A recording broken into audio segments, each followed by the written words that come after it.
আসসালামু আলাইকুম ওয়া রাহমাতুল্লাহ।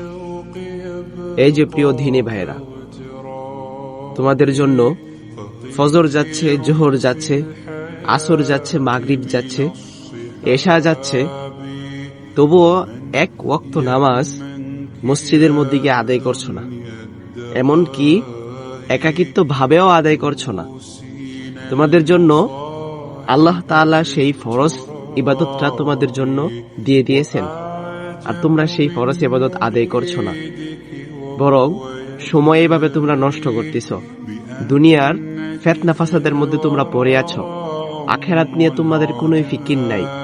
আখিরাত যে আমাদের জন্য রয়েছে সেটা নিয়ে তোমরা একটুও ভাবো না।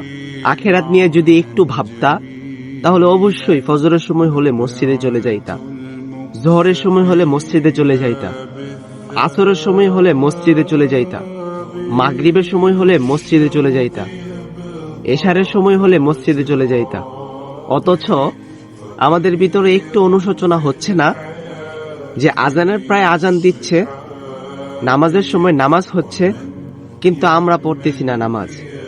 আমরা বিভিন্ন ব্যস্ততার মধ্যে রয়েছি, বিভিন্ন ফিতনা ফাসাদের মধ্যে রয়েছি, দুনিয়াবি কথাবার্তার মধ্যে আমরা মিলিয়ে গিয়েছি। অথচ আখিরাত নিয়ে আমরা একটুও ভাবি না। আল্লাহ তাআলা যে আমাদের জন্য এত সুন্দর জান্নাত রেখেছেন, সেটা নিয়ে আমরা একটু ফিকির করি না। আর জান্নাত কিভাবে অর্জন করব সেটা নিয়েও আমরা ভাবি না। কত বড় হতভাগা হতে পারি আমরা, কত বড় অবহেলিত হতে পারি আমরা। এই যে তোমরা নামাজ আদায় করতেছো না, এই যে তোমাদের সময় চলে যাচ্ছে, হঠাৎ একদিন মারা গেলা, সন্ধ্যা দুপুর বেলায়, সকাল বেলায়, অথবা রাতের বেলায়, অথবা ঘুমের অবস্থায় মারা গেলা, হঠাৎ তুমি কবরের ভিতরে উঠে গেলা, তখন তোমার অবস্থা কি হবে? আর কবরের মধ্যে তুমি কি নিয়ে যাবা? যদি তোমার ঈমানটাই না থাকে, যদি তোমার ইবাদতের জায়গায় খালি থাকে, ইবাদতের জায়গায় যদি পরিপূর্ণ ইবাদত না থাকে, কবরের মধ্যে গিয়ে তুমি কি জবাব দিবা? মাটিকে তুমি কি বলবা? তখন তো তোমার কোনো অস্তিত্বই থাকবে না, তখন তুমি মিটিয়ে যাবে। মাটির উপরে যে এত বরত্ব করেছিলা, মাটির নিচে যাইবা, সেই বরত্ব ধুলি মিশে যাবে। এই মাটির উপরে কতই না অহংকার করেছি আমরা, কতই না ব্যভিচার করেছি, কতই না জিনা করেছি, কতই না সুদ ঘুষ করেছি। অথচ আমরা আল্লাহর প্রতি একটু অনুশোচনা হই নাই যে আমরা দিন দিন গুনাহ করতেই আছি, তবু আমাদের ভিতরে একটু অনুশোচনা হয় নাই। যখন আমরা মাটির নিচে চলে যাব, মাটি আমাদেরকে যখন চাপ দিবে, তখন আমরা বুঝবো অবশ্যই যে আমরা মাটির উপরে অনেক গুনাহ করেছি, অনেক ব্যভিচার করেছি, অনেক পাপাচারের মধ্যে লিপ্ত ছিলাম, যার কারণে মাটি আমাদেরকে এভাবে ধ্বংস করে দিচ্ছে।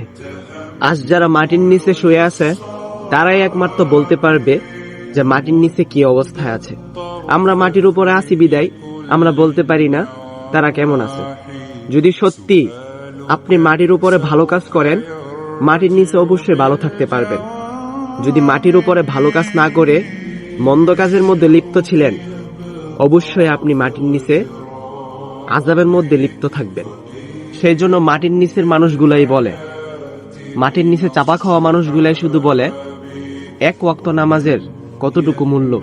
আজ আমরা মাটির উপরে আছি বিদায় এক ওয়াক্ত নামাজের মূল্য দিতে পারছি না। অহরহর ওয়াক্ত যাচ্ছে, আমরা মূল্য দিতে পারছি না। তবুও আমাদের ভিতরে একটু অনুশোচনা হচ্ছে না যে আমরা ওয়াক্তের পর ওয়াক্ত মিস করতেছি। সেই জন্য সবাইকে বলি, 5 ওয়াক্ত নামাজ আদায় করি এবং আল্লাহর ইবাদতের মধ্যে মশগুল হয়ে যাই। নাফরমানিগিরি করে আর কতদিন চলবো? নাফরমানিগিরি করে আমরা একমাত্র জাহান্নামে চলে যেতে পারবো, জান্নাতে যেতে পারবো না। সেই জন্য আমাদের সকলের জান্নাতে যেতে হবে। আল্লাহর কাছে এটাই ফরিয়াদ আমাদের। সবাই আল্লাহর ইবাদতের মধ্যে মশগুল হয়ে যান, আল্লাহ তাআলা আপনাকে পছন্দ করে নেবেন।